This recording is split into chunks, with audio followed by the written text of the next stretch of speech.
faut se dire que sur la base de la charte de la transition, il est dit effectivement que les membres du CNT, l'une de leurs missions principales, ça va être effectivement de contrôler l'action du gouvernement. Ça, c'est parmi les missions qui leur sont assignées.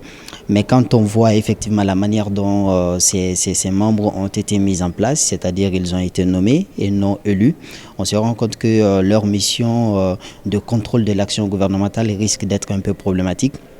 Parce qu'en réalité, ce sont les députés qui sont habilités effectivement à contrôler l'action du gouvernement. Or, comme vous le savez, les membres du CNT, ce ne sont pas des députés. Et la Cour constitutionnelle s'est même prononcée récemment là-dessus, comme quoi ils ne sont pas des députés. Donc ils ne peuvent pas avoir la qualité de député, même si la charte de transition leur confère cette mission. Donc il y a une ambiguïté quand même qui est là. Et leur capacité à pouvoir contrôler l'action du gouvernement, je pense qu'au fur et à mesure que l'on assiste à l'avancement des choses. La gestion de la transition, pour en parler, il faut dire que plus le temps passe, plus les attentes demeurent toujours élevées. Et on a vu principalement le gouvernement faire quand même quelques bavures.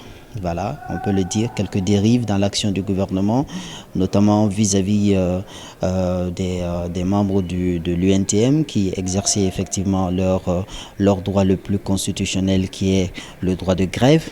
Et on a vu que le président de la République a eu des propos tout à fait désobligeants vis-à-vis des syndicalistes à ce niveau. Et en plus de cela, il faut dire aussi que la gestion de la crise sanitaire aussi est très problématique par ce gouvernement de transition. Pendant que d'autres pays sont sur la voie de l'achat des vaccins, nous sommes encore à la première phase qui consiste à fermer les écoles, qui consiste justement à établir des couvre-feux.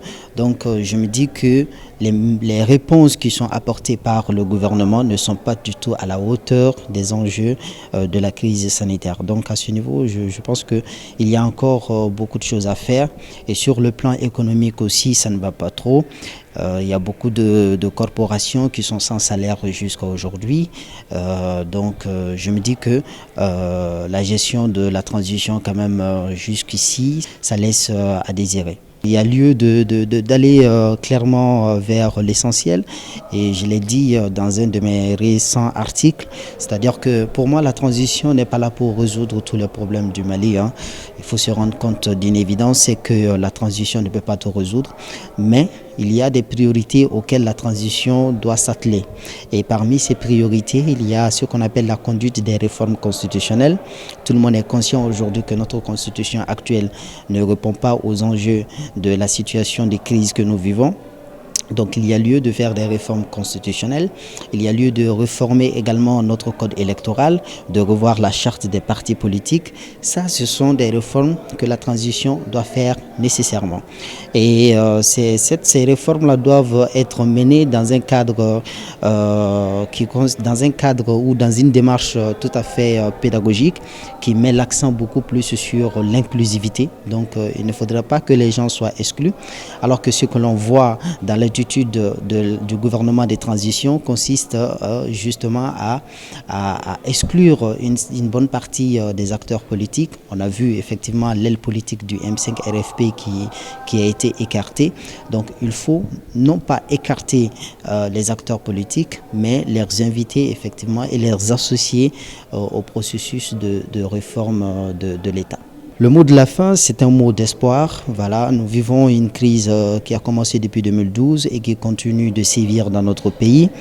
Et je pense que les autorités politiques sont assez conscients des enjeux. Et j'espère, et c'est mon souhait le plus ardent, que des actions politiques seront prises. Alors le mot de la fin, ça va être un mot d'espoir parce que depuis 2012, nous vivons cette crise qui n'a que trop duré et on espère que les autorités de la transition, qui sont d'ailleurs conscients des enjeux auxquels nous faisons face actuellement, qu'ils parviendront effectivement à mettre en place des politiques qui vont vraiment sortir le Mali de l'ornière et qui vont permettre au gouvernement prochain de pouvoir continuer dans l'action de refondation de l'État. Merci bien.